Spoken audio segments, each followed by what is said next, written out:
Hi everyone. I hope you're all doing well and your exam preparation is happening full time. I know, but still, till the last day of our exams, we would definitely be wanting to summarize, look for doubts, look for the minutest clarifications that we need to have to be practicing, right? Yes, I know about that. And to begin with, we'll start with EPL today. So we're going to have a quick revision. So maybe you can open your books meanwhile. So I'll start discussing one after the other. You can also go through. So I will not go through in detail, but I will only give you a gist of how questions can be asked and what you should be answering. Okay. To have a quick revision of how many practicals we have in our Montessori, we have 5 practicals. And the first one is EPL. This is what we are doing right now. Correct. So what's my second one? Sensorial. Third, practical, language. Fourth, math. Fifth, cultural. But cultural, we don't have it in our exam. So we will be only considering the first 4, EPL, sensorial, language, and math. Okay, so let's start with EPL. So what is EPL? Exercises of practical life. What is practical life? Anything that is basic, that is useful, that adds purpose and the means of the way of living to everybody in our life means practical. So what you should do in your classes, whenever you're encouraging EPL lessons, you have to give or encourage children to work with exercises which they do in their day-to-day life. Okay, so this is what we are actually going to be working on. Why do we EPL exercises? What is the aim of doing these exercises? You have to remember very quickly. Okay, what's the aim? Why do we do it? Child will gain control on their hand movements. Hand-eye coordination will be better. Child will have good movement. Child will also gain independence doing an activity. What should the teacher do? The teacher is only directing the child. She's not correcting. She will show how to do that exercise. So every time when we are doing this, the same activities the child is observing at home. So what happens? It is helping me to see what is actually happening in the society also, right? So what do I do further? The next important thing is, now this set of exercises, we will break it down into multiple parts. The first part, or I would break my EPL into 4 parts. What? How many parts? 4 parts. Preliminary exercises, applied applications, grace and courtesy, control of movement. Okay. In my applied applications, what do I further divide? Taking care of a person, taking care of the environment. Or I can group them into 5 parts, however that you wish for. Okay. So let's begin with preliminary exercise. So what are the exercises? What is the first exercise? The first exercise is to carry a mat. The child carries a mat, settles it down. So what are the steps? You carry a mat. So how do you introduce? You invite 3, 4 children. You ask them to sit. You will show them how to sit, where to sit. And you will also show them where the mat is kept. You will also demonstrate how to roll a mat, how to unroll a mat, how to sit on your knees. Correct? Every time you do this, you also speak to the child. Now I'm going to pick up the mat. Now I am lifting it. Now I am settling it down. So you work on this. So the child carried a mat from the shelf, lifted, carried it, got to a particular place, settled it down. Why do we do this exercise? We want the child to carry a mat. That is the purpose of this exercise. Second thing, the child is also copying your movements. Voluntary movements is there. What age I can give? 2.5 years. So this is my first exercise. Everybody noted? No doubts in this, I guess. Now, after you carry a mat, what do you do? You carried a mat, you unroll a mat, right? So when you unroll a mat, that is my second exercise. I teach the child how to unroll. Then after you unroll, you have to roll it back. You have to roll the mat and you have to keep it back into its position. Why should I teach unrolling, rolling a mat? Again, it is helping me to develop my muscles. It is helping me to concentrate on the activity of rolling and unrolling. It is helping me to work on my coordination of movements. It is helping me that if I am working with any Montessori material, I should not be putting that on floor. I should be keeping it on mat. So it is preparing me for my later work preparation, which I'm doing it on floor. So this is my second experiment. What is my third experiment? After that, you have to also see, is the child wanting to do the exercise sitting on the floor, or if the child wants to sit on the chair. If the child decides to sit on the chair, the child should also carry a chair. So that's when you move to carrying a chair. You carry a chair.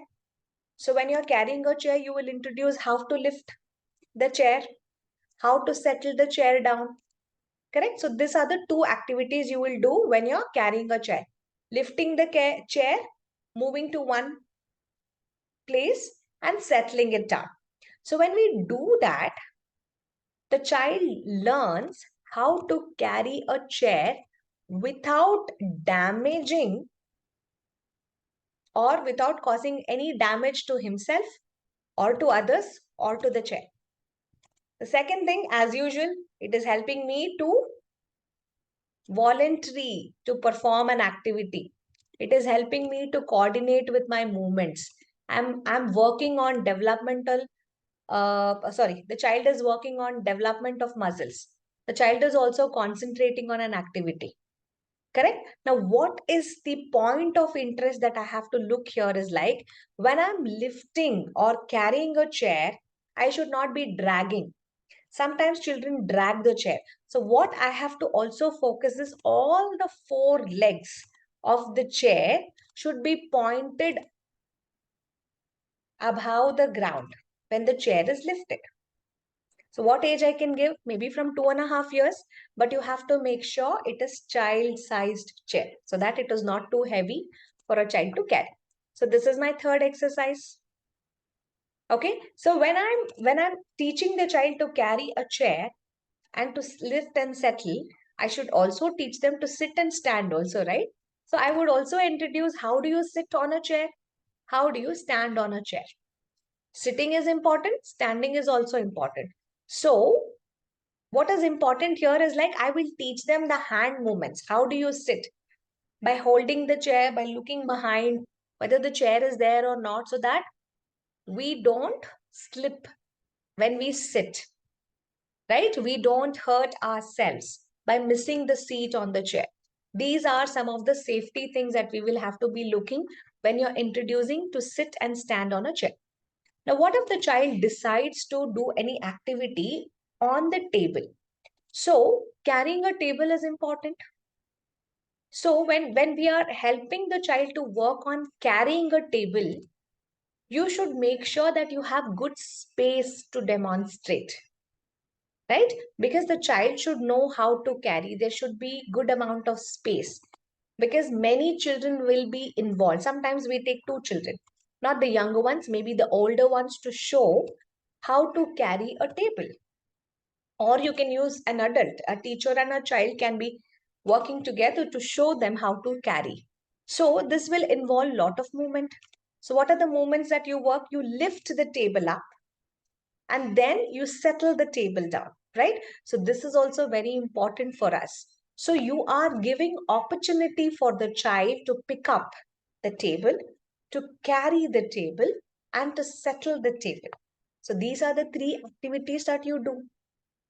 Again, we have to make sure that the child is placing the table without damaging the table or without causing any damage to himself or the others.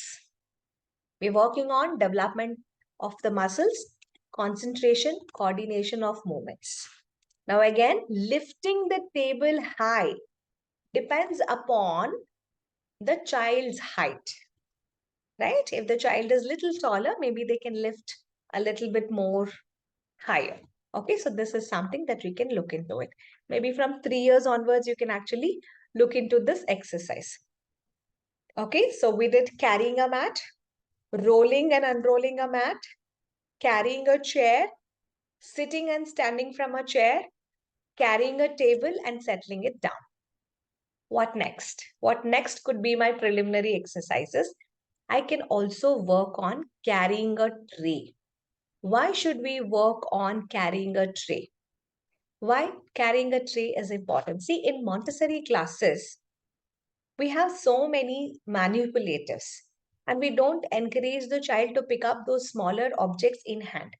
So we ask them to carry a tray, go to the respective shelves and pick whatever is of their interest to put it onto the tray and to come down to the workspace and start working on it. So it's also important that I would teach the child how to carry a tray. How do I lift it? How do I keep it down? Right? So this has to be taught at the beginning of the classes itself. So this is what we work with carrying a tray.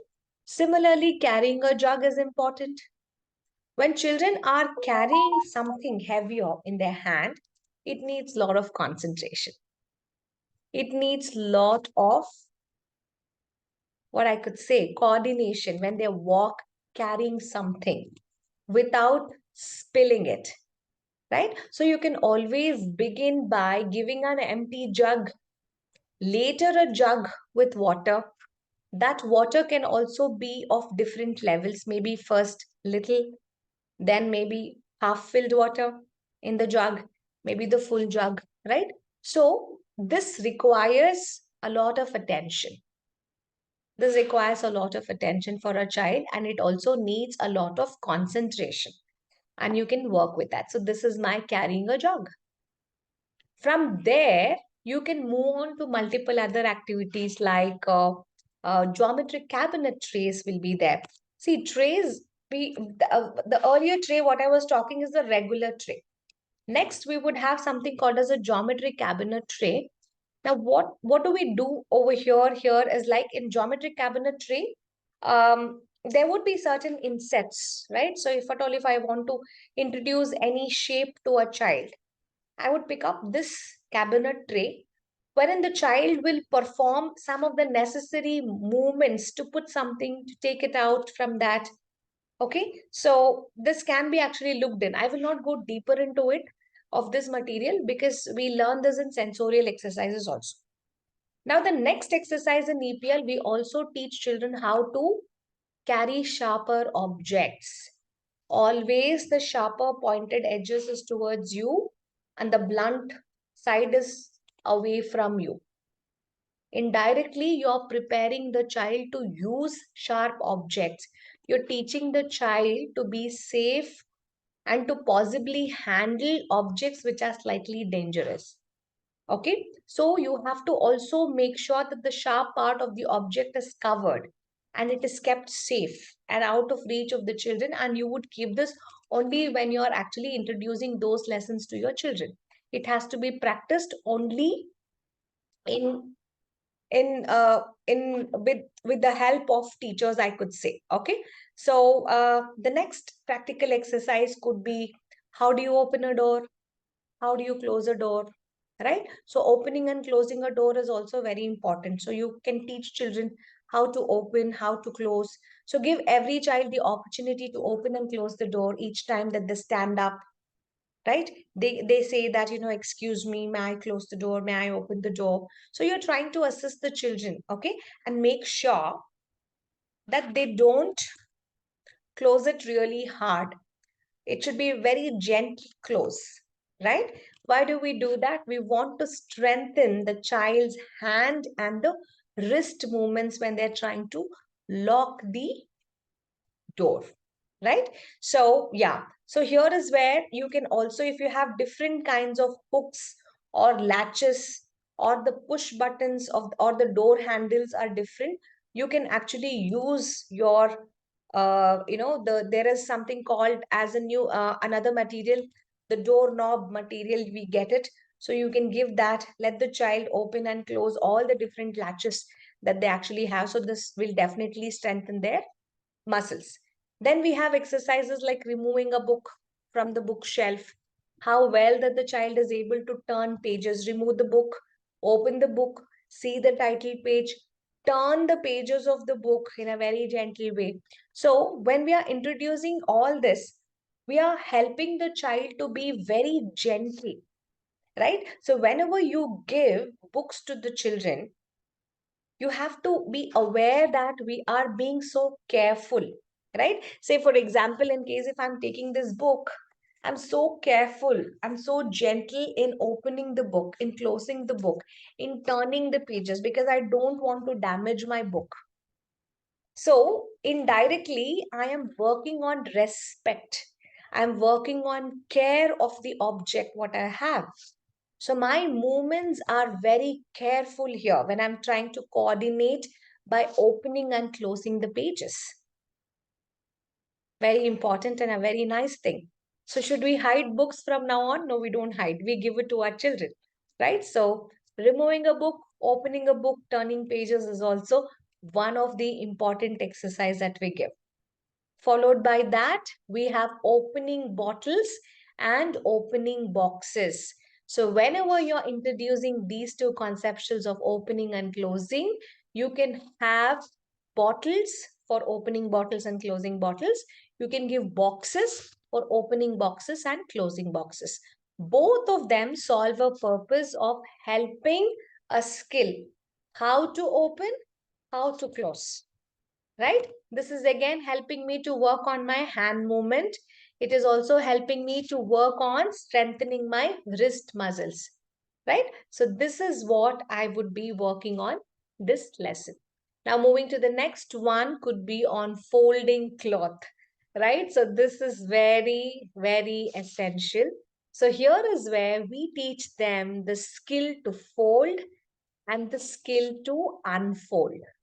You can have different folding methods like a narrow fold, a triangular fold, right? So you can have different kinds of folding, and you can also give children different cloth material also.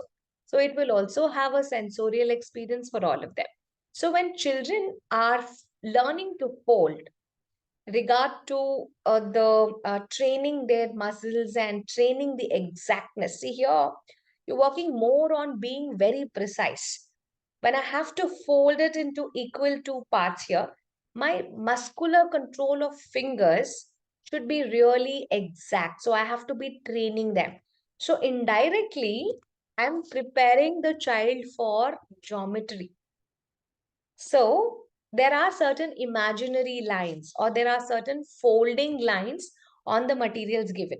So if it's one line, we fold one time.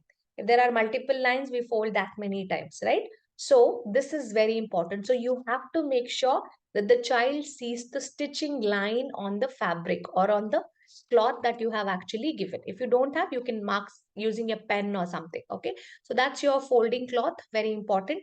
The last two exercises in our preliminary exercise is spooning and pouring. So you can start with grains.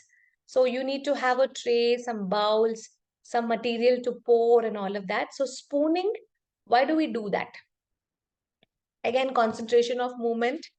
And you are teaching the child to work on the skill of spooning, right? So when I'm trying to help the child to develop the skill of spooning, there's so much we work on encouraging the child's movements. We also see that the grains do not fall off the bowl. It might seem very simple for an adult, but for a child who is 2 years, it might not be so easy. Some grains might fall off the bowl.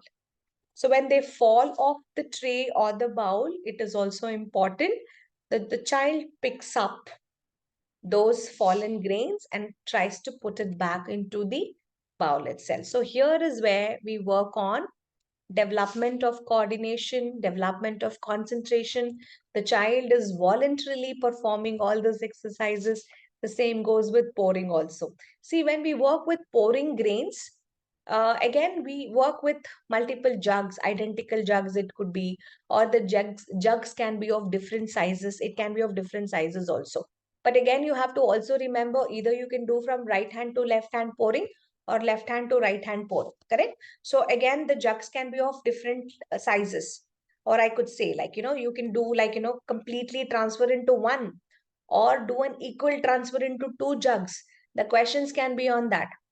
So it's a complete transfer or it's like identical transfer you do or into two different smaller bowls you do. So you're introducing the concepts of volume here. How much should I pour? So you always start with dry pouring, then go with liquid pouring. So it will help you to work on your finger strengthening. And you can assist the child when they're actually pouring if the mug or the jug is little heavier. So always remember it has to be child-sized mugs or okay when that you give it for pouring or spooning. Okay, so this completes our first part of preliminary exercises in EPL. What's my second part? So the questions before you go to your second part, the questions could be like with the help of a Montessori material, how do you demonstrate the skill of pouring to a child? Now see, it is skill of pouring. So what you can say here, you can take either the, what I could say, dry pouring, or you can go with your complete wet pouring. So that can be done. So the second questions could be like, in case if it's related to my folding napkins. So the questions could be like development of muscular control of finger and training them is very essential at the early ages. So how do you prepare this skill of strengthening the fingers using cloth in your Montessori classes? So how do you do that? Folding cloth. Okay, so that could be your question. Now the question could be like, take another example. So what you can say is like, in a class, children coping up with movements are very necessary.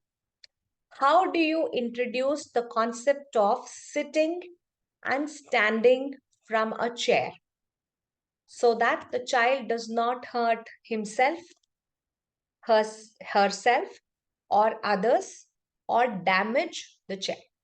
So this is how you work with your sitting and standing of the chair. Maybe if I have a question on opening and closing boxes, how can the question be? With the help of a Montessori manipulative, demonstrate how would you strengthen your child's hand and the wrist muscles through opening and closing boxes. Okay, so this could be one of the questions. So this is our part 1.